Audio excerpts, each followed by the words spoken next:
నగర్ నమస్తే అండి. రాజశేఖర్ గారు ఉన్నారు, మీ క్వశ్చన్ ఏంటో అడగండి. నమస్తే నమస్తే సార్. నాకు జగన్ గారు అంటే అభిమానం సార్. నమస్తే. అసలు ఒక సంక్షేమం అంటే సామాజిక బాధ్యత అనేది మర్చిపోయి చాలా మంది అభివృద్ధి లేదు అన్న గ్లోబల్ ప్రచారంతో కొన్ని స్పెసిఫిక్ పర్సనాలిటీస్ కానీ స్పెసిఫిక్ మేధావులు కానీ మనకి ఆంధ్రప్రదేశ్ తెలంగాణలో తయారయ్యి ఒక నెగిటివ్ ప్రాపకండా తయారు చేస్తున్నారు సార్. అసలు డెవలప్మెంటే లేదు, ఆంధ్రప్రదేశ్ అరాచకం అని అటువంటి వాళ్ళు ఎవరైనా మనము సమ్మర్లో ఒక అరగంట, సంవత్సరంలో 365 రోజుల్లో ఒక 2-3 రోజులు పవర్ కట్ ఉండి ఒక అరగంట పవర్ కట్ అయితే లైన్ మ్యాన్ దగ్గర నుంచి ఆంధ్రప్రదేశ్ సీఎంని కానీ పిఎంని కానీ అందరినీ తిడతాం సార్. అది సామాజిక బండబూతులు తిడతారు సార్. సో అటువంటి వాళ్ళు ఈ సంక్షేమం వద్దు అనే వాళ్ళని ఎవరినైనా చింతపల్లి అడవుల వైపు కానీ లేకపోతే ఒక కుగ్రామంలోకి తీసుకెళ్లి కేవలం 1500 రూపాయలు పాకెట్లో తెప్పించి ఒక 4 రోజులు బతికి రమ్మనండి సార్.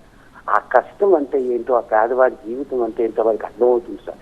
సంక్షేమం వద్దు అనేది ఒక ఫ్యాషన్ అయిపోయి ఫ్రీ బీస్ అని ఈ పనికిమాలిన మాటలు వాడడం వల్ల మేధావులని ఖాళీగా రిటైర్ అయిన సొమ్ములతో హైదరాబాద్లో 2 బెడ్రూమ్ అపార్ట్మెంట్స్ లో ఉంటూ వాళ్ళు సంఘానికి సమాజానికి ఒక మేధావిసం ఒక మెసేజ్ ఇస్తున్న వాళ్ళందరికీ ఒక్క 4 రోజులు వెళ్ళి ఆ కుగ్రామంలో బ్రతికి ఆ మట్టి పాకెంట్లో బ్రతికి రమ్మన్నాను సార్. దీనికి అందరికీ సమాజంలో ఈ 4 సంవత్సరాల్లో భారతదేశాన్ని కానీ ఆంధ్రప్రదేశ్ కానీ జగన్ గారు ఏమీ నాశనం చేయలేదు సార్. గత 50 సంవత్సరాల్లో జరిగిన పేదరికాన్ని నిర్మూలన 30 లక్షల ఇల్లు ఇస్తుంది. రైట్ రాజశేఖర్ గారు, పిఠాపురంలో పవన్ కళ్యాణ్ ను ఓడించడానికి వైసీపీ భారీ వ్యూహాన్ని అమలు చేస్తున్నట్టు కనిపిస్తుంది. మరి పవన్ ను వంగా గీత ఓడించగలరా?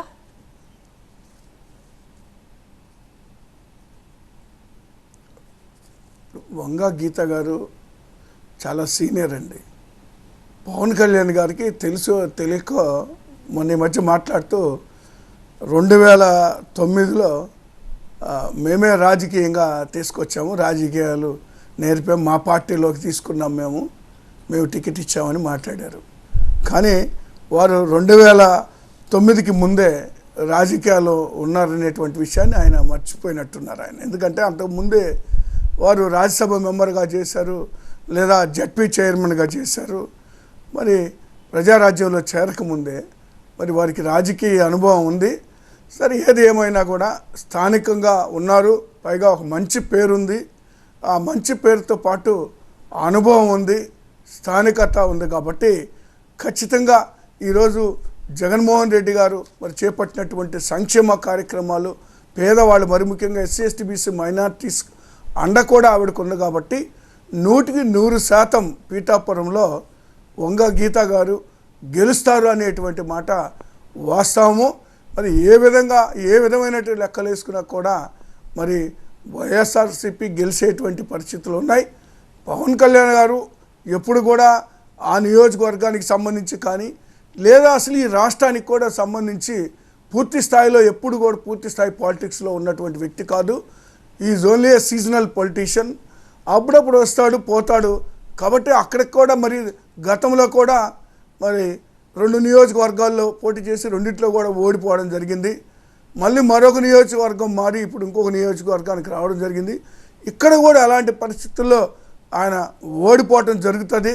ఎందుకంటే వాళ్ళు స్థానికంగా అందుబాటులో ఉండేటువంటి వ్యక్తులు ప్రజలు చూసుకుంటారు తప్పితే చుట్టూ చూపుగా వచ్చేటువంటి వ్యక్తులను ఎవరు కూడా ఆదరించరు అనేటువంటిది మా నమ్మకం అండి.